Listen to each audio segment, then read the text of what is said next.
circumstances, I'm not a victim of the world I see. Cause what's happening now, what I've done to me. And that's the good stuff too. I'm not a victim of the future, not a victim of the past, not a victim of anything that really doesn't last. I'm not a victim of the world I see. I'm not a victim of the world I see. Cause what's happening now is what I've done to me. I'm not a victim of the world I see. Say what? I'm not a victim of the world I see. I'm not a victim of the world I see. Yes. Welcome to the Course of Miracles on Facebook Live. I'm Earl Purdy, and I've been trying to learn how not to be dirty. No, I like it right. You like it the way it is. I know that's right. I'm innocent. Yeah. Oh yeah. I'm not a victim of the North. I'm not a victim of the South. Not a victim of anything. So what comes out my mouth, I'm not a victim. That's what I say. Of the world I see. I'm not a victim of the world I see. Cause what's happening now, What? is what I've done to me. Include, don't forget the good stuff. I keep saying it. Help me out now. Not a victim of the world I see. I'm not a victim of the world I see. I'm not a victim, No. of the world I see. Yeah. You don't have to believe the ideas. You don't have to accept the ideas. You don't have to even welcome the ideas. Some of the ideas you may actively resist. Some of the ideas you will find hard to believe. And others may seem to be quite startling. You're not asked to judge the ideas and analyze the ideas at all. Guess what? I'm not a victim of the world I see. I'm not a victim of the world I see. Cause what's happening now is what I've done to me. But I'll give it up to you. People. And to give it up to each other. Give it up to us. I know that's right. We're here for the love. If you're not here for the love, then you're in the wrong place. If you're here to judge, if you're here to criticize, if you're here to condemn, I want to invite you to do something else somewhere. Okay, that's right. I don't need it. I do it enough for myself. I don't need you to do it. I do it enough. I don't need you to do it. I do it enough. I judge myself enough. And I'm learning to judge myself in a more loving way, but I don't always do it. And sometimes the Course in Miracles says that we try to take on roles that's not our roles. And it's not our roles to judge each other. It's up to God to judge me. It's not up to anybody in the room to judge me. And if y'all going to judge me, the Course says, well, why don't you judge everything I do as love or call for love? Amen. I'm either asking for love or I'm expressing love. And it says in the guidelines for the Course that the use of the ideas will give the ideas meaning to you and will show you that the ideas are true. I can't emphasize enough that listening alone is supportive, but it will not do the job. You can stare at a recipe book for the rest of your life and not see the cake. You know, so, and you can listen to an audio version of the recipe book and still not get the cake. So listening only, reading what we should do only does not make a difference. Does not make a difference. So I want to welcome those watching on Facebook Live. I've got a lot of people that's checking in, and I want to thank you for showing up. Pam is online. Good to see you, Pam. Gilda, Shirley, Cindy, and Brother Romney. I tell you, Brother Romney, good to see you, and a lot of other people. This is my favorite time of the week. It's when I'm having a chance to focus on you and focus on the truth together. It's a chance when I get a chance to hear something different than what the world is saying to me and what the part of me that thinks it's separate from God is saying to me. So I get a chance to share with you on that. We have a tendency to hear it better together. And so we're going to be doing a lesson out of the workbook today. The lesson that I'm going to cover today is called God is the Strength in Which I Trust. It's lesson 47. I would invite you to use whatever term you need to use for God. If that's a term that brings up, it triggers you in any kind of way. Any word that you use for power greater than your own ego, your higher power, the greater self, all that is, please feel free to do that. I'm going to use God. Okay? All right. Took me a while. Cindy, good to see you online too. Kathy, Laurel, yeah, they're coming on. And what I'm going to do is concentrate on hearing it. And it says, if you are trusting in your own strength. As a matter of fact, let me ask you a question. Is there any part of you that feels apprehensive, anxious, and fearful? Is there any part of you that feels apprehensive about anything, fearful about anything, or anxious about anything in your life right now? In any area? Yes. Okay. I'd like to tell you why. You're trusting in your own strength.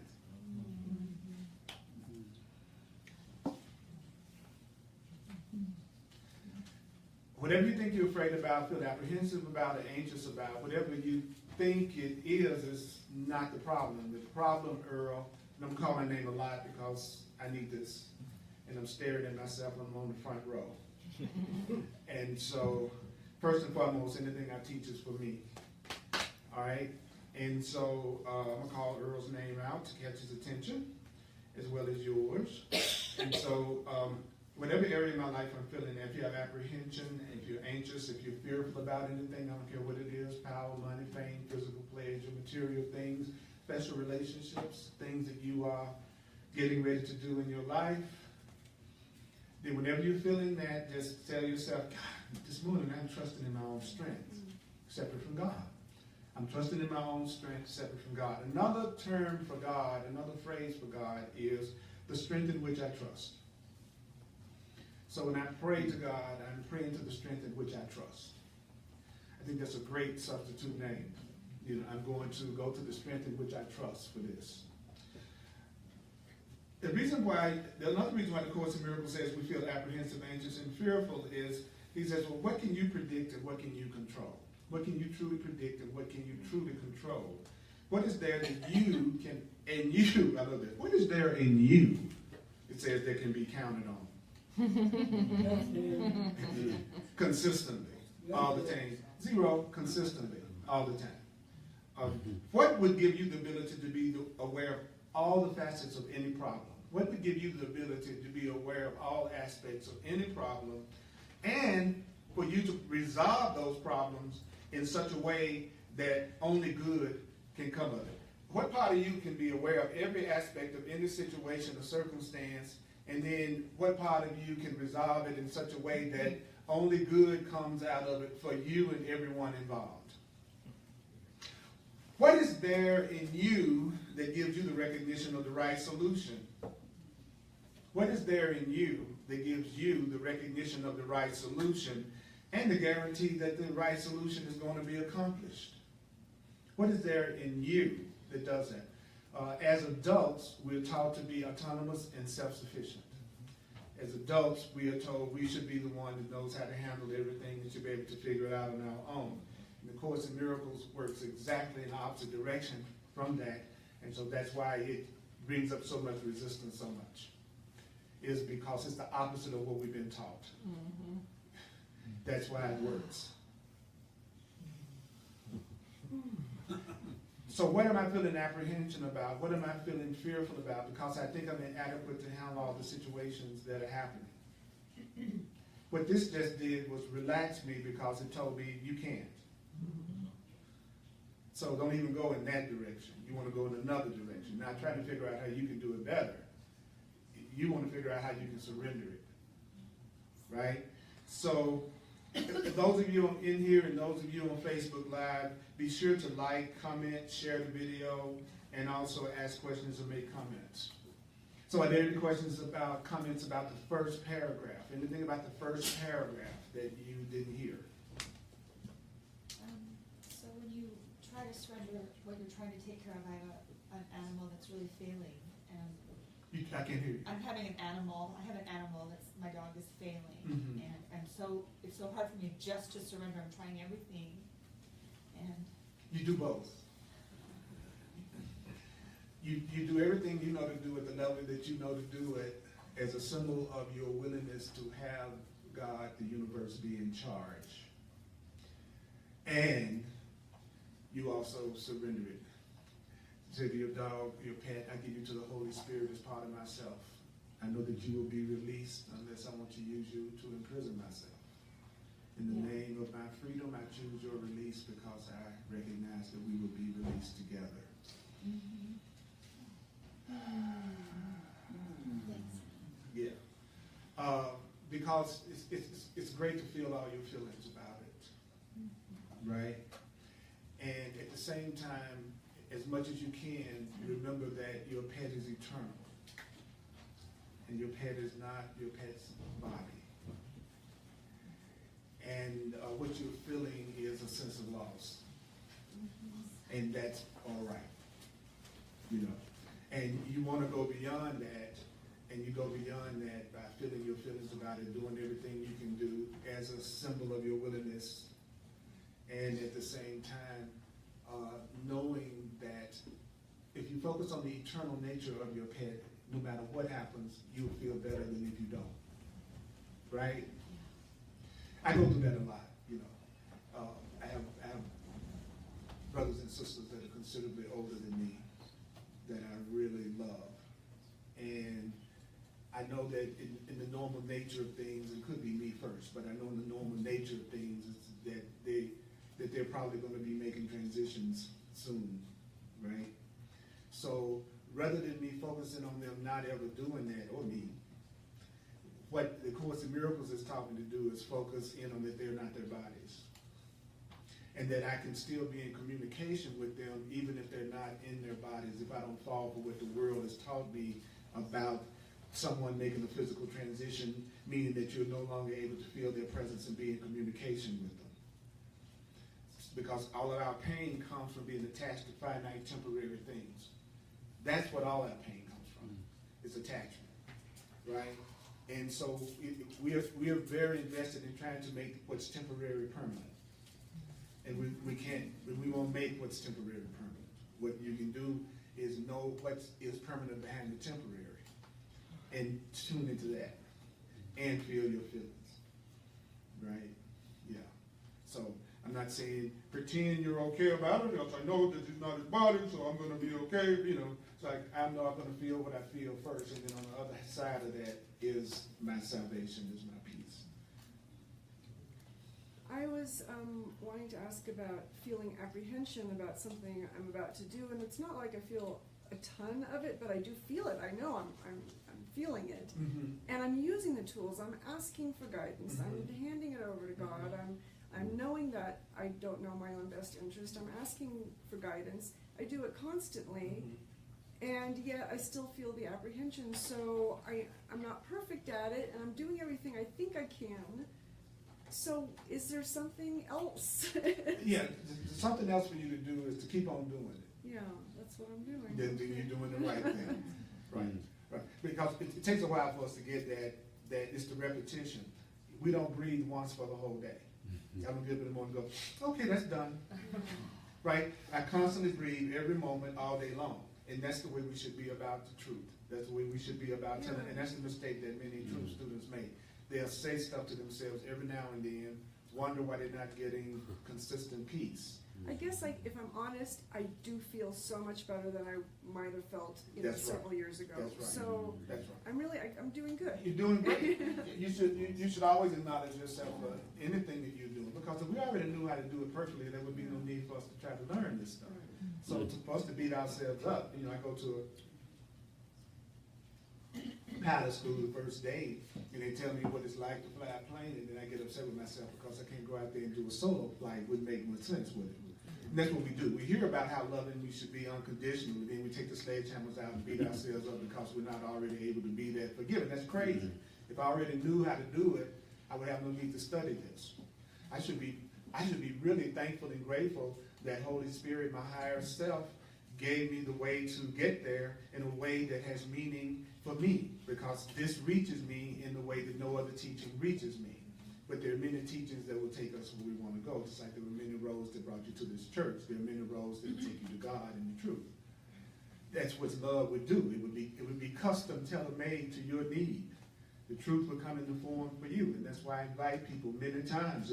If you have no inspiration in the path that you're on, it doesn't inspire you, it doesn't move you, you don't want to do it, then throw that out of the, just get rid of that one. It's not your path.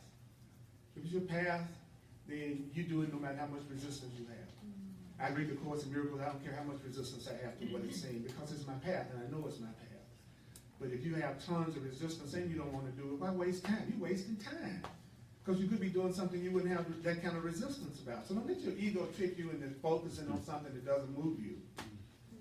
Really.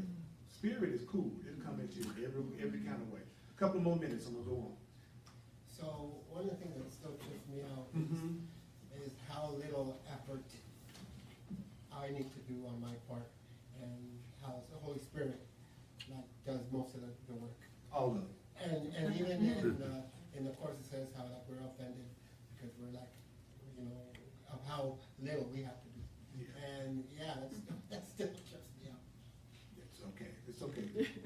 It's okay to be tripped out.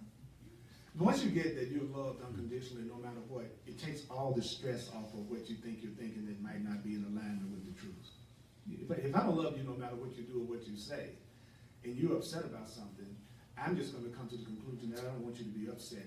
Actually, I'm not really that concerned about what it is you're upset about, because there's nothing you're upset about that you deserve to stay upset about. So I would only be that interested in what the exact form is if I was trying to decide whether or not I was going to respond with love.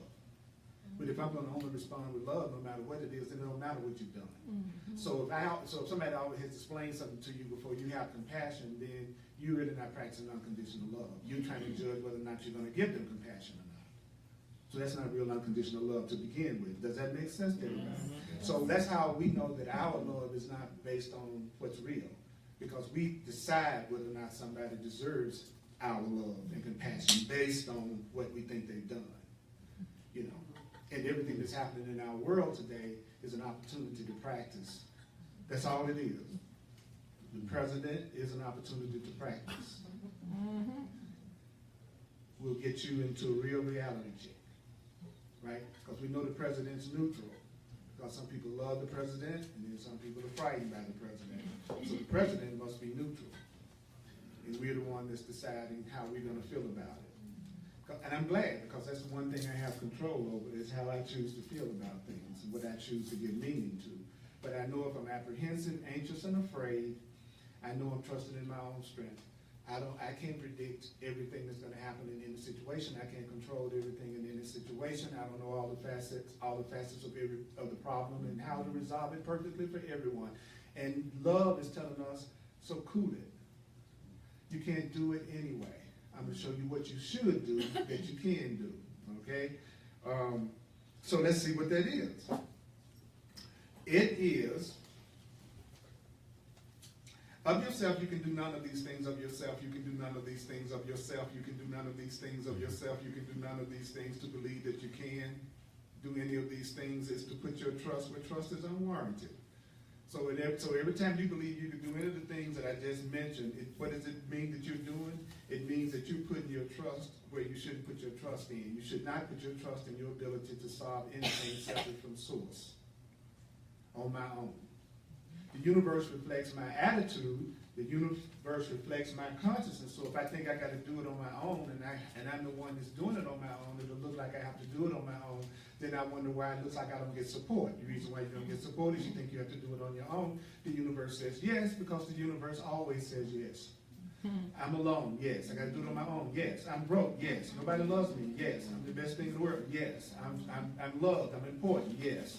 Nothing goes right for me, yes.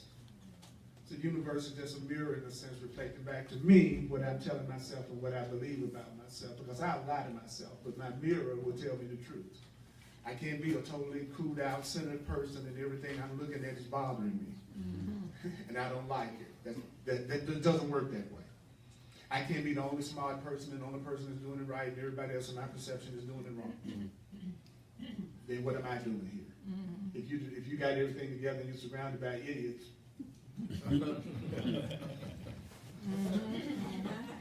enough said. Ouch. Because you're an idiot just by thinking you're separate from everything around you. That's what that's making you among the idiots. Because only an idiot would think that they're completely separate from everything they're seeing. So that's why the idiots are there to show you that you're an idiot. Not that you're guilty, not that you're bad, but as an idiot. Okay, because you think you can be so different from everything you're looking at. Okay? You know, I obviously have a secret white self. You obviously got a secret black self. So you're going to leave here dancing a lot better. And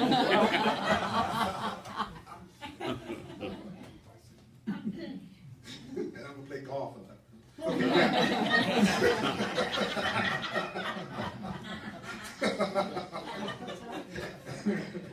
all right, so he says, if you believe that you can put your faith in your own self separate from God, that's putting your trust in where it's unwarranted, he says that will justify fear, anxiety, depression, anger, and sorrow. So if you're angry right now, if you have sorrow right now, if you feel fear right now, if you feel depression right now, why are you feeling that? Because you're putting your trust where trust is unwarranted. Where is it that you're putting your trust where trust is unwarranted? In myself separate from God.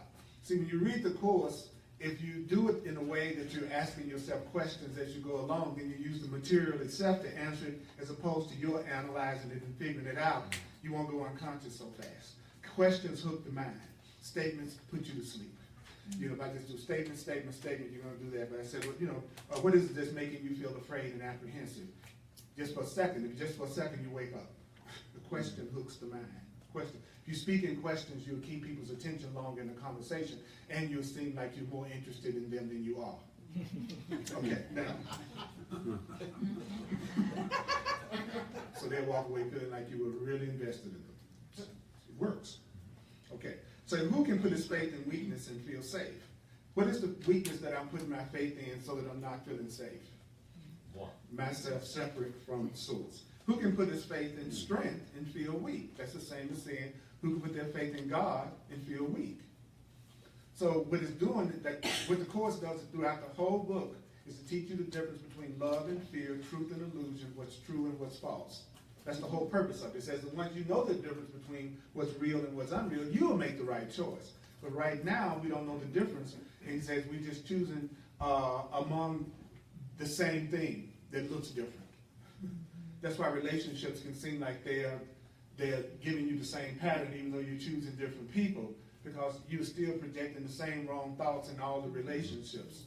And so you're just choosing among illusions because I haven't changed my mind, right? I'm going to project my pattern on you.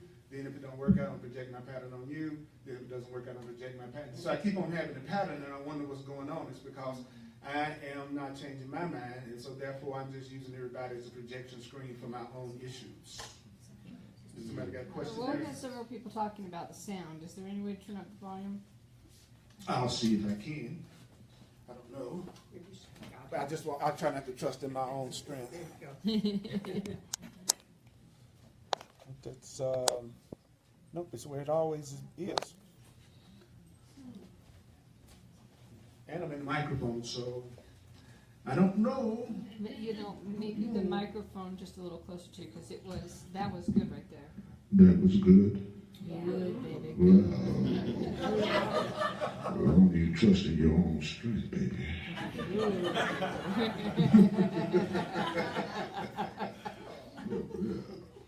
WAC, I am. All right. Okay, the smiley faces means it's better. They're coming at me. All right. Then it goes on to say, God is your safety in every circumstance. God is your safety in every circumstance. God is your safety. Love is your safety in every circumstance. Your Creator is your safety. the situation that you're worrying about, that circumstance that you were thinking about before you got here, God is your safety in that circumstance. That circumstance of getting ready to hit the road, God is your safety in that circumstance. Love is your safety in that circumstance.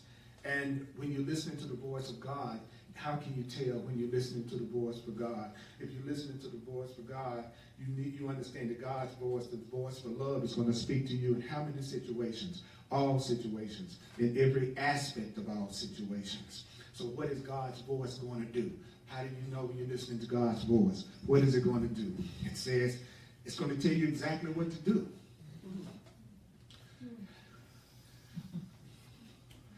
Exactly what to do what? To call upon God's strength and God's protection. So I'm going to tell you what to do to call upon my protection. It's sort of like if you got a burglar alarm company and they tell you what to do to call on them. Or 911, you need some emergency. You know what to do to call on them. You go to the phone and you punch 911. You're not in an emergency situation and go to a refrigerator and get an ice tray out. Right? You have to do what you have to do to get the protection and the help. That's our problem. We want to make up what we should do to get the help instead of listening to what we're being told to get the help. And the first thing that we've been told today is for you to recognize you're not the one that can do it on your own. That's part of your being able to call on God's protection and God's strength. That's number one. This says there are no exceptions because God doesn't make any exceptions. And the voice which speaks for God thinks the way that God does. So the Course in Miracles teaches you how the voice for love, how a loving mind, or how an all-powerful mind thinks. And so therefore we learn how to communicate with it. And so there is a voice that speaks for your higher self that will tell you what to do. Notice it says it will tell you what to do, not necessarily what I was expecting, telling me what to do about the situation. It says in this paragraph, I'll tell you what to do to call on me. I'll tell you what to do to call on my strength and my protection. I'll handle it. But I'll tell you how to call on me to have it handled. See the difference? I want you to tell me what I need to do to handle it. And the Course in Miracles is saying, no, I'm going to tell you what to do to call on me to handle it. The reason it hasn't been handled is it's you've been handling it. So I'm not going to just tell you to handle it even more. It makes so much sense. We are so sane, we just don't hear sane things. So when we hear sane things, we go, that makes sense. Because we've been hearing so much insanity our whole lives. And how do we know it's insane? Just open your eyes, friends, and look at the world that you live in as a whole. Not in your own little personal positive thinking, little realm of fantasy. I'm talking about the whole global situation. True students have a tendency to take their little personal lives that seem like their fantasies are being acted out and is okay, and then project that as if that's the entire picture. And that's an error that we're making. All of this is my mind. All of this is just one of us here, pretending like it's a lot of us. That's all that's happening. God is playing with herself. Okay. Any questions about that paragraph? That God's your safety in every circumstance. You can let the voice for God speak to you in every situation, but what is it going to tell you? How to call upon His strength and His protection. There is no exception. And how can you tell when it's the voice for God? Because it thinks the way God does. The voice for love speaks the way love does. So what would that mean? Well, He just told us the voice for love certainly wouldn't be coming from fear, anxiety, depression, anger, and sorrow. So anger isn't love. Sorrow isn't love. Anxiety isn't love. Which I love because we're quick to tell ourselves, I'm angry because I love you. I'm jealous because I love you. I'm upset with you because I love you. No, when I'm upset, I'm afraid of you. When I'm depressed, I'm angry, in fear, and sorrow. We have to learn how to separate love from fear. Of course, the miracle says we make the mistake of mixing them up so we don't know the difference between them. If I say there's fear and love and fear, they're not different. So you have to take a stand. You have to take a stand. You have to say, I'm going to see love as something that absolutely is not an expression of fear, sorrow, and depression. So when I'm feeling that, I'm temporarily blocked in the expression of love. This is interesting. A couple of weeks ago, I've had an interesting few weeks. But a couple of weeks ago, so many things were happening at once that I really didn't know what my next step was. But I knew that the step was prayer, was to just stand in prayer. And so, as is my norm, I said, if I pray and I have 100 others pray, that's awesome, right? So I put out on my Facebook, please, prayers. You don't even need to know what's going on, just prayers. And the number of people that responded to me as if an ask for prayer was a sign of weakness rather than a sign of strength. Wow. And I thought, isn't that an interesting belief system we carry that, here we're being told, call him directly. That's what prayer is, a direct line to God. And so when we're asking for prayer, we're actually standing in our strength. But so often we have this belief that it's a weakness. Right. Wow. Oh, heaven help me if I tell somebody I'm mad, upset, and afraid. Oh, Earl, I can't believe, as long as you've been stuck, I can't believe you still get upset. I said, now you help me be more upset. You a hell of a lot of help.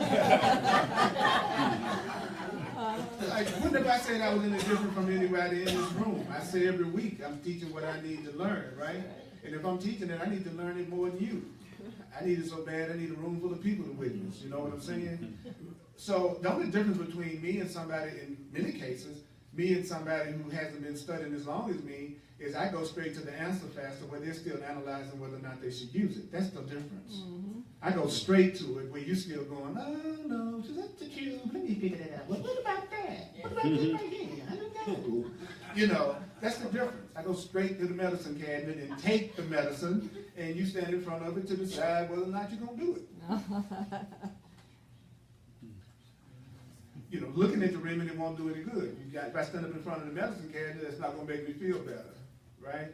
So I'm glad to say that I'm out of denial about my ego, and I'm trying to be out of denial about my ego.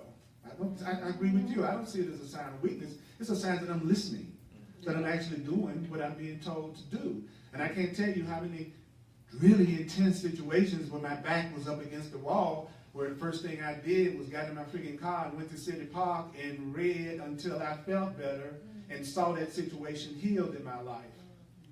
I can't even tell you how many times I've read and studied as a symbol of my willingness to let the Holy Spirit take over. And then go address whatever the issue is. But never before I take the time to focus on God, because I know my ego presented that to me as a distraction to keep me from focusing on the truth. So if I immediately go and get lost into the issue, as opposed to taking the time to show my symbolic gesture to show the Spirit is in charge of my life, then I am tricked. Because I don't care what the problem looks like, it's the same problem. I think I'm separate from God. I think I am separate from God. That's the underlying cause of every problem, no matter what form it takes. So tell yourself the truth first. I think I'm separate from God. It's taking the form of bankruptcy. I think I'm separate from God. It's taking the form of me having to have this operation. I think I'm separate from God. It's taking the form of me having a relationship that's a call for God. Tell yourself the truth first, because the purpose of the problem is to keep you from telling yourself the truth. That's why it's there. And I'll say that a quadrillion times to you. He says, until it becomes a habit, a habitual response, an instant response to any temptation.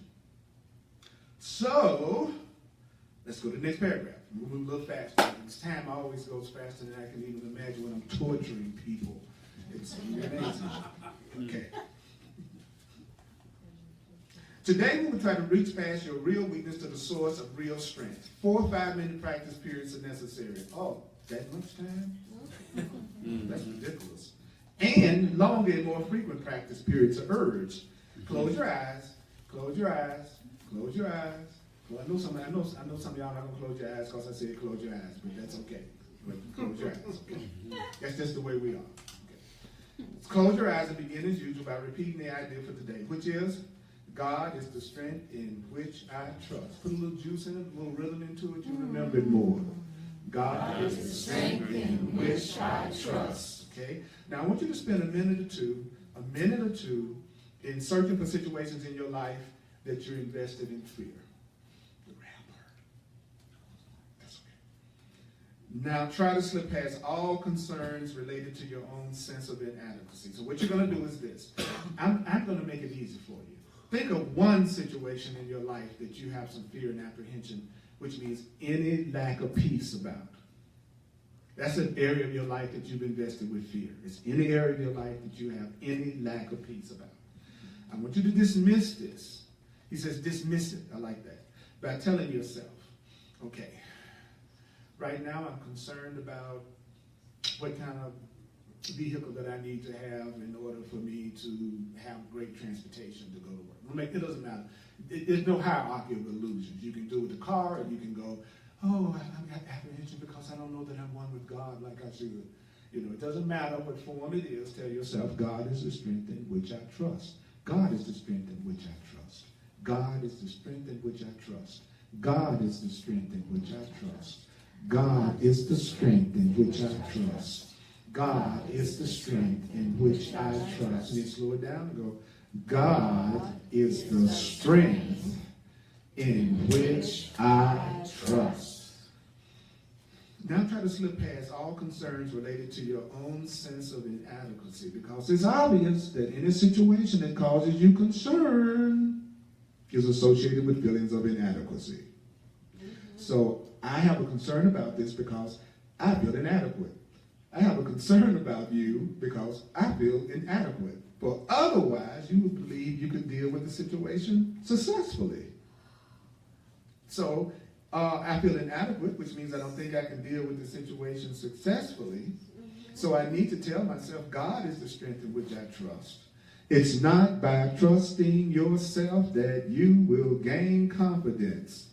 Do you know that you will not gain confidence by trusting your ego? You will not gain confidence in this situation by trusting yourself, separate from love, separate from God. But the strength of God in you is successful in all things. Notice it said the strength of God in you.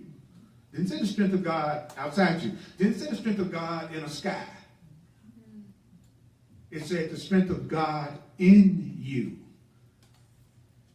is successful in everything. In everything. So let me go back. Okay, I'm worried about something. I'm concerned about something. So what I need to do is think about the thing. Notice that, now this is a good point. That's why I like to go through this stuff with you. It said what? Search for situations in your life in which you have invested with fear. Notice that it did not say be in denial. It did not say try to be positive. It said look for the things you're upset about. Look for the things you worry about. Search your mind.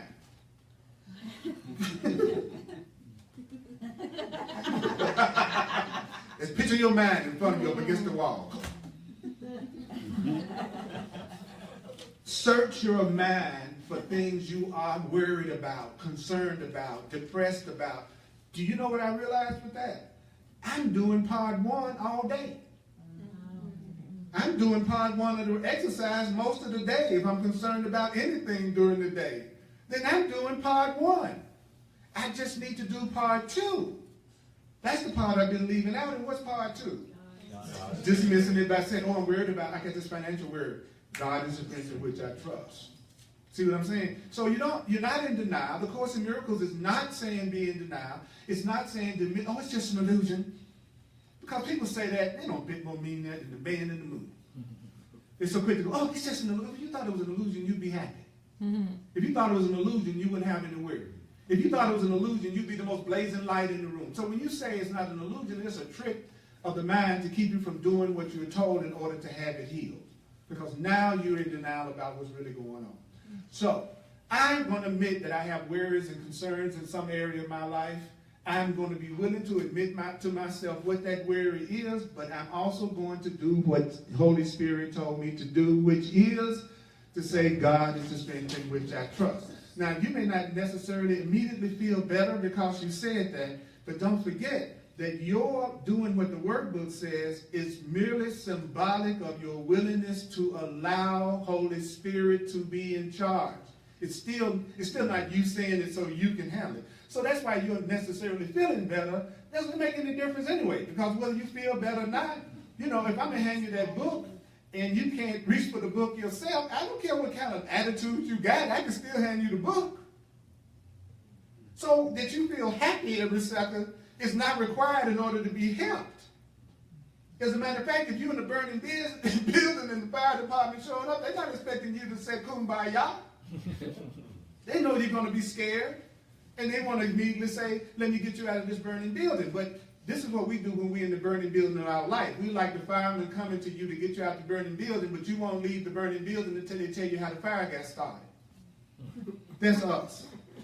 I'm trying to get you out of this. Hold on just a second. I'm going to get you out of this, but you're so busy trying to analyze how you got in it and judging yourself for being in it that you just worry about that later. When I get you out the building and you're over under the shade tree over there, then you can analyze what caused the fire. And Spirit is saying, you all are in a burning building of fear and conflict, broken into by periods in which it's gone. I want to get you out of it completely.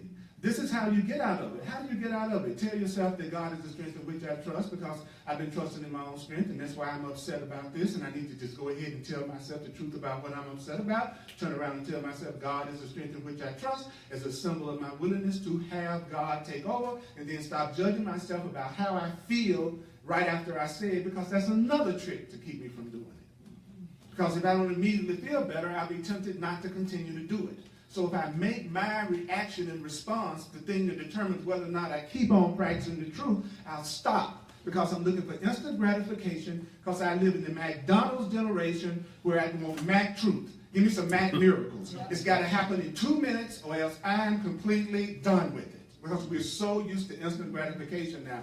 And that won't work on your, in terms of your spiritual development. It's going to require attention and study and time. Right? Okay, I'm sorry. It's not a Mac miracle. And it could almost be one, but he said it would call for a level of willingness that we haven't developed yet. It could happen instantly. He says, but you haven't developed the willingness to let it happen yet. So it says, God is the strength in which I trust. Now, you had your hand up, bro? Yes. It occurs to me that if we put timing on the shift that we're hoping for or expecting inside of ourselves, then that's not trusting God. That's placing an expectation on when the shift's going to come, and it's not up to us to determine that time. That's right. That's right. The Course in Miracles says that patience comes from having a certainty of the outcome. That the more you're certain how something's going to turn out, the more patience you have about it. Why am I patient standing at the bus stop? Because I am certain that the bus is supposed to show up in 10 minutes. So that makes me patient to sit there and read or listen to music. Why? Because I'm certain of the outcome. Now, if I was standing on the bus stop and I had no idea when the bus was coming, I would have a lot more anxiety, right? So all of our anxiety is coming from our lack of faith. We've forgotten that God's will for us is perfect happiness. God is in charge, and the end of the movie is going to be, and he lived happily ever after. Mm-hmm. That's going to be the end of the movie, you all. You lived happily ever after. Now, if you believe that, you'll be patient in the things that's coming up in your life that you feel so much anxiety about. But because we don't believe it, then we are impatient all the time about everything. Because a lack of faith. But lack of faith isn't a sin. It still isn't anything to beat yourself up about, because unconditional love still is going to love you the same even if you have no faith. Mm-hmm. Your no faith is just making your day suck. But it's not making the universe love you any less. Does that make sense to everybody? I have to keep checking in. You are unconditionally loved. Since we don't usually practice that as human beings, it sounds like sort of like a foreign concept, because I never met a human being that didn't have some level of expectation at some level. I don't care whether it was my mother, who I thought loved me dearly, to people who kind of depended on whether or not I act right. Right? So I don't know of anything but human love. Human love is inconsistent and undependable. So I'm afraid. You tell me you love me, that's when I get scared. Because I'm going to run through my mind everything that's ever happened to me with people who told me they loved me, because most of my pain has come through people who told me they loved me, not strangers. Strangers haven't hurt me as much as people that I know that I've used for hurt. I put it that way. And you get it? Think about your life. It wasn't strangers that hurt you. No, ever, hardly. I bet you can't name 10 times a stranger that come up and smack you upside the head. So, you know what I'm saying? But you could name somebody that love you smacking you upside the head. So when you say I love you to humans, humans go, oh, Lord. What does that mean? What's the scripts you got for me now? And I'm trusting in my own strength because I'm scared to death of you. I think you're beyond God. So then it says, now try to slip past all concerns related to your own sense of inadequacy. It's obvious that any situation that causes you concern is associated with feelings of inadequacy. Otherwise, you believe that you could deal with the situation successfully. It's not by trusting yourself that you're going to gain confidence. Not by trusting yourself, you're going to gain confidence. Not by trusting yourself, you're going to gain confidence. But the strength of God in you is successful in everything. The recognition of, now check this out. The recognition of your own frailty. The recognition of your own frailty is a necessary step in the correction of your errors. That's opposite than what I've been taught in many books. But many books tell me to avoid any thought that I have a frailty. But that's the problem. You think you got a frailty. The Course in Miracles, which I love, says, no, dude, you need to recognize that you can't handle this by yourself. But then it goes on and says, well, okay, I want you to recognize that your own frailty is keeping you from having correction, but it's hardly a sufficient recognition in giving you confidence. Oh, I need to recognize that my own frailty is keeping me from achieving the peace that I want, but it's certainly not helping me gain confidence. And you're entitled to confidence. I am entitled to miracles, could be said, I am entitled to confidence. Because true confidence is a miracle. Then it says you must also gain an awareness. Gain what? An awareness. What kind of awareness? That confidence in your real strength is fully justified in every respect in all circumstances. So what does that mean? It means that, what is your real strength? He said, well, your real strength is the strength of God in you. What's your unreal strength? The strength of your ego, your images, what you're making up. That's not your real strength. But you can trust in your real strength that's in you. So it says in the latter phase of the practice period, try to reach down where? Into your mind. Picture this as your mind. You got to reach down. You got to reach down into your mind to a place of real safety. You have recognized, you will recognize that you have reached what? The place of real safety. Where's the place of real safety? Deep down in my mind. How can I tell if I've reached the strength of God deep down in my mind? What's the test? How can I tell if I'm really doing it? How can I tell? You will feel a deep sense of peace. Peace is total fulfillment. So another term for peace in the Course in Miracles is total and complete fulfillment. So when you really have reached down and you really are trusting the strength of love in you, which is the strength of God in you, how can I keep from fooling myself? I'll have a what? Deep sense of peace, however briefly. So even if I just have a second of peace, that was a second that I trusted God.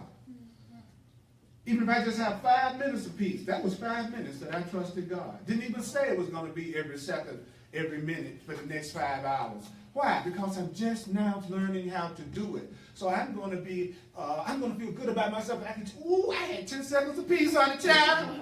I'm bad.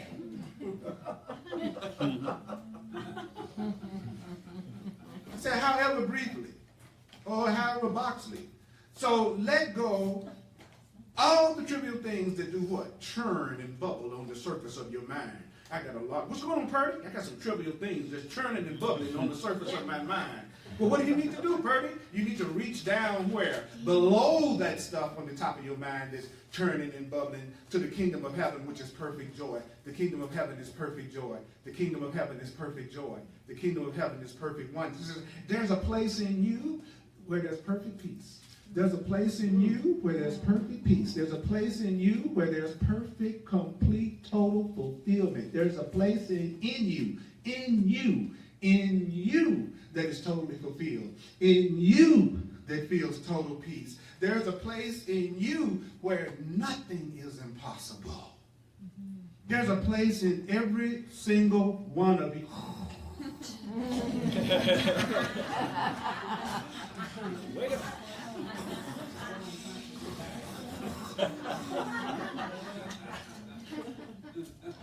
There's a place in you where nothing is. There's a place in you where nothing is impossible.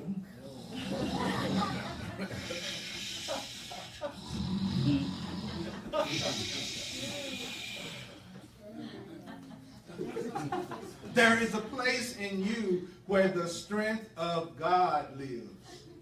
It's got an address, condo, penthouse, right inside of you. That's the place in me where the strength of God lives. Way down there in my mind, there's a place in me where the strength of freedom and love and abundance lives in me.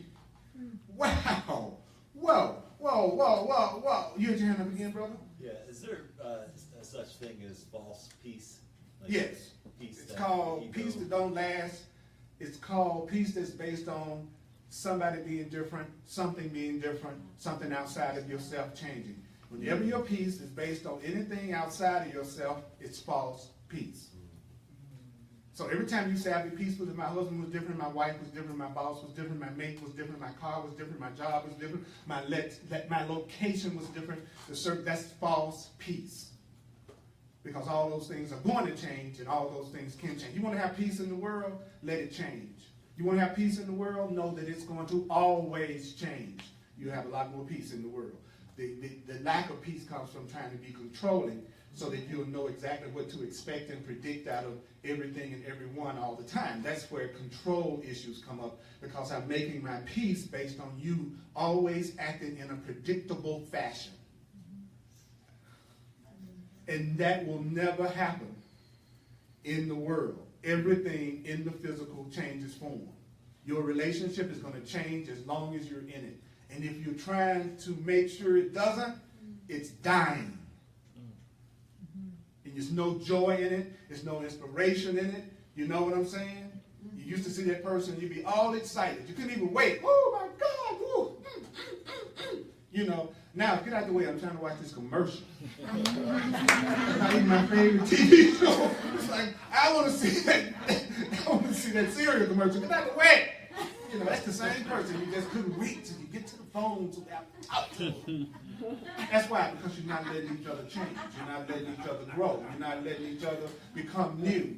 You're trying to make sure they stay the way you need them to be, to make you feel safe, at the expense of the evolution of the relationship.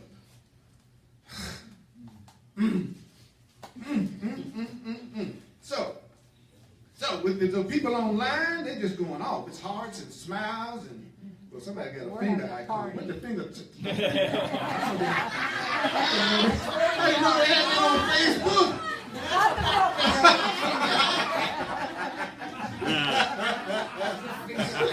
A finger icon on this thing. It's pointing up, babe. Oh, it's pointing up. Oh, just the wrong finger. Point up to God. Okay. Here's another one. Expose yourself. I'm not. It says expose yourself. Focus on yourself. Do you let others be? Absolutely. Kathy says, unbelievable. I know I have my shovel out for peace tonight. She's going to dig deep. She says, preach. And then, wait, Kathy, you singing the black man hymn over there. Okay. I love it. I love it. I feel the presence of everybody. There's a lot of mighty companions that are tuned in with us right now. It's really a blessing. Last paragraph. Here we go. During the day, what should you do? Repeat the idea. How often? Repeat the idea. If you were to use this idea every time you had what you call a negative thought, how many times would you say this idea? Thousands. Hundreds. Exactly. Wouldn't you? Okay, I'm having a fearful thought. God is the strength in which I trust. Oh, I'm worried about God is the strength in which I trust. Somebody cut me off in traffic. God is the strength in which I trust. You'll be going, God is the strength in which I trust. God is the strength in which I trust. God is the strength in which I trust. God is the strength in which I trust. God is the strength in which I trust. Which is the same saying. Love is the strength in which I trust. Love is the strength in which I trust. Love is the strength in which I trust. God is the strength in which I trust. When should you use it? He said, as your answer to any disturbance. Did it say any disturbance? It said your answer to any disturbance. Then it says remember. How many of you have studied the course long enough to notice that it uses the word remember a lot? And it uses the two words don't forget. Don't forget. Remember. Don't forget. Remember. Don't forget. Remember. What do we do? Forget.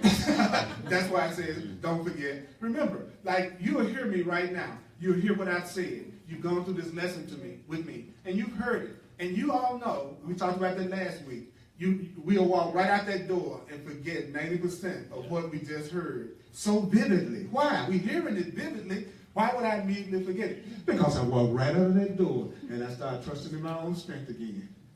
I go right out that door and I start figuring out who and what needs to change in order for me to be happy. I go right back to figuring out my answers to everything that comes up. So I forget. And he calls that the sleep of forgetfulness, the veil dropping back over you. So every time you come in here, I lift your veil. Yeah. Right, that's what I do. Don't tease me. That's what I lift your veil, Max. I'm telling you, I'm a peep under your veil, dude. He said, remember that peace is your right. You have a right to peace. You have a right to total fulfillment. You have a right to abundance. You have a right to love. You have a right to freedom. You have a right to security. You have a right to fun. You have a right to love. That says it's your right. Why? Because you're giving your trust to God. It's my right because I'm doing what I was told. It's my right because I'm giving my trust to love. It's my right because I'm giving my trust to the universe. It's my right. Peace is my right because I'm giving my trust to that which created me. I'm giving my trust to God. Would you acknowledge yourself and hear this much, Holy Spirit? Appreciate you. Absolutely. Absolutely. So, let's do, I'm going to do a quick wrap up, a quick summary, and then we're going to get this thing down, okay? Let's do the financial expression of appreciation.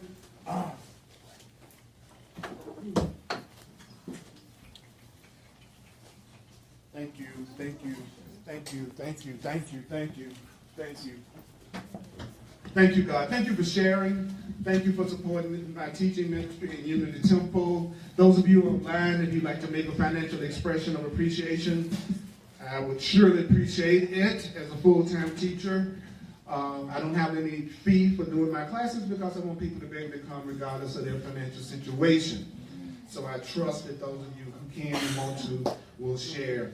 You go to my website, earlpurdy.com. And I'm also working with people doing clarity sessions. The purpose of a clarity session is to help you put this into practice and let go of the blocks that you've been experiencing in situations that you know you've been dealing with for a long time that you want to see differently and do differently. I also use my knowledge of astrology and numerology, which is also another way for spirit to communicate to us. The Course teaches that the purpose of everything in the world is that it be used as a means of communication with higher power.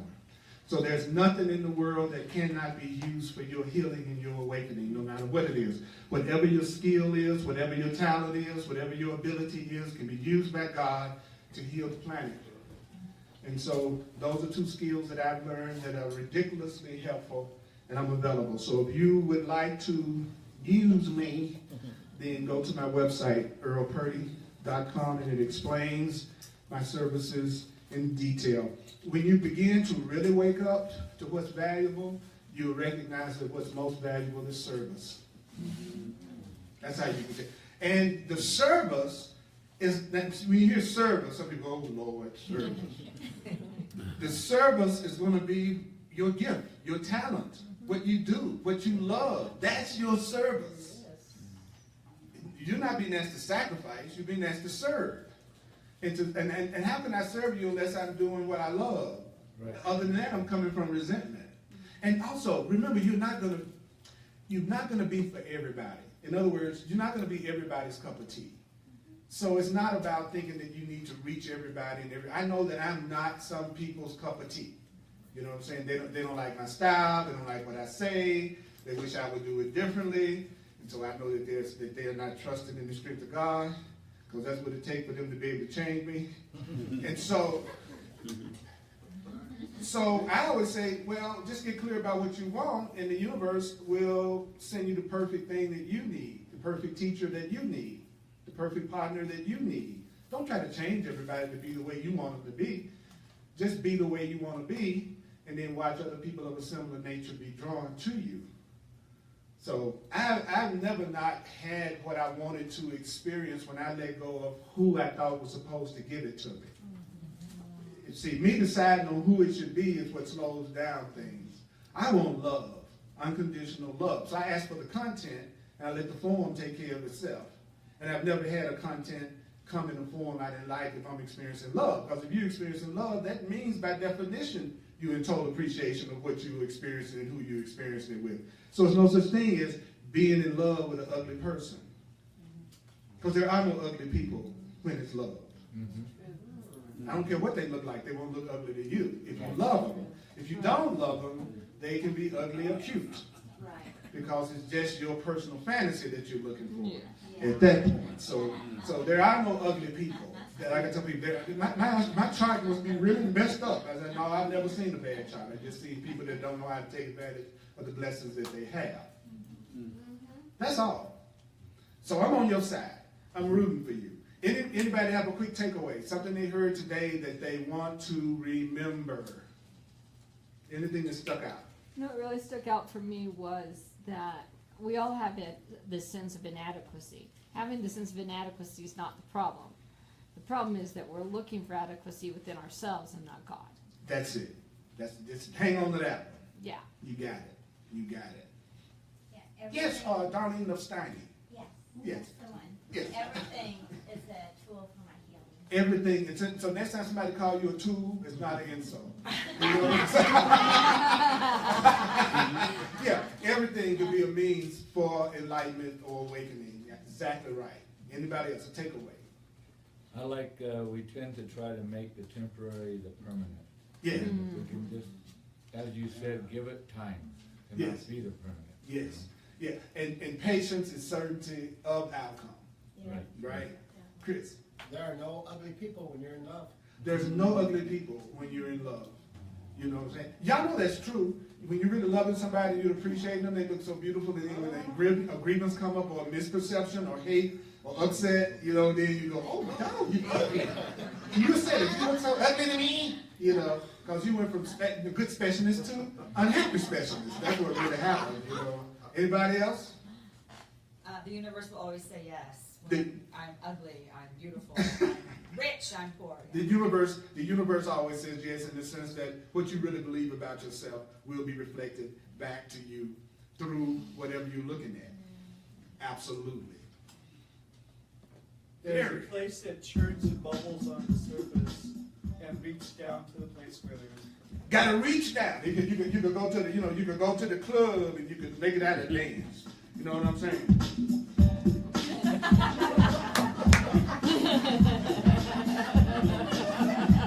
You can reach down deep within the mind. So we're gonna take a minute, and I want to ask those who feel like saying this to say it.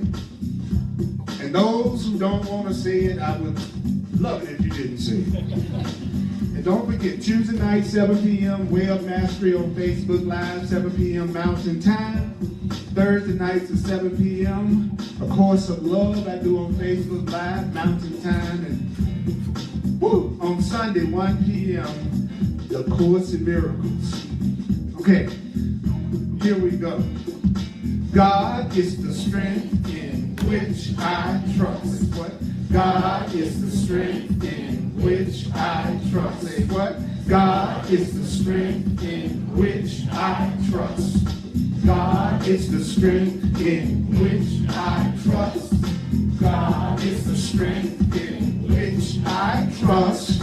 God is the strength in which I trust.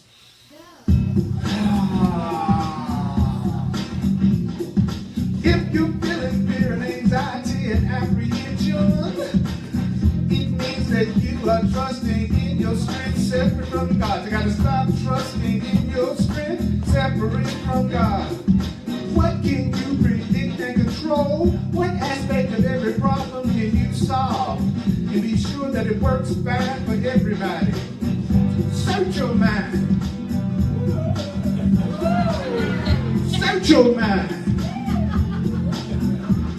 For all your weary thoughts, your angry thoughts, your depressing thoughts, your sorrow, and what you're going to do to it. Give it a hand. Eyes admission.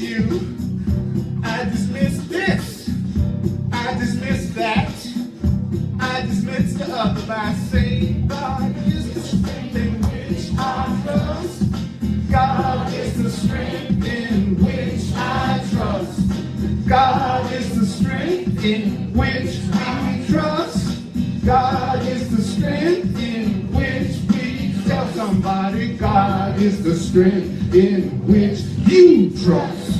God is the strength in which you trust. God is the strength in which you trust. God is the strength in which you trust. Oh yeah. Give it up. Woo! And make some noise for you. For you. And you. And you got the truth. And you got the truth. And you got Oprah. And you got the truth. And you got the truth. Some hugs are available. I love hugs. And they're available for everybody. Those of you on Facebook Live, love you. Thank you for being here. Some cool people in here. Greet them before you leave.